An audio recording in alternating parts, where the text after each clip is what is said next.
Then relax and let your subconscious have free reign. Keep clear of all doubt. Keep clear of all worry. Your subconscious will reveal to your conscious mind directions to take and ways to proceed. Idea will follow idea in perfect order and sequence. You become the observer of the creative process now taking place in you. From the observation point in the conscious mind, you watch what you wanted to have happen. You are under no strain. You are the observer and the participant.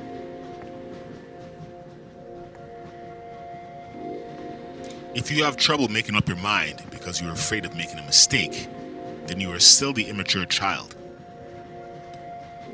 Children are afraid of making mistakes because of their strong emotional need to please their parents. The adult who is indecisive is a person who is still subconsciously afraid that what he or she may do will not please some past symbol in his mind. Too often, the past still rules the present. Usually it's so camouflaged in the subconscious that the individual is completely unaware of it. I often ask myself this: will my decisions today be based on today's experiences guided by the wisdom of the past, or will they be determined only by past memory patterns? If the latter, I'll make erroneous conclusions.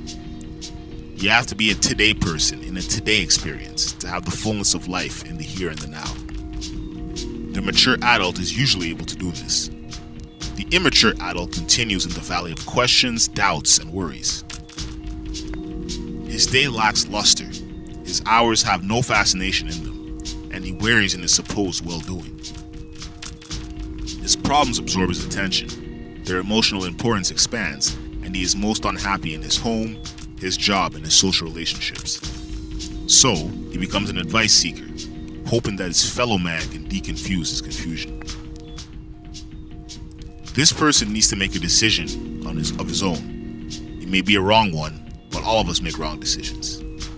The mature mind accepts the result of his error and minimizes any self-guilt. He proceeds on his course and makes more decisions, the majority of them being right ones. But when the adult who unconsciously goes back to his childhood for parental approval makes a wrong decision, he loads himself with more guilt and remorse. He accepts himself as a probable failure. He distrusts his own abilities. He's a very unhappy person. Check your guilt load and begin rationalizing it away.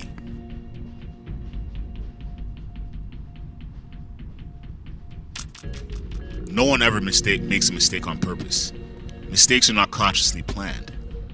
There may be subconsciously planned, but even these can be freed of their emotional importance. The lower your guilt load, the greater your mental health. You may ask if all guilt can be consciously known. No, but all of your guilt doesn't need to be known. Years of psychological analysis might be necessary for you to become aware of only 90% of your guilt. Only the guilt that is preventing you from being a whole person, a whole present person, needs to be known. Once you are alert to this fact, your intuition will gradually show you the areas where you need to do some rationalizing.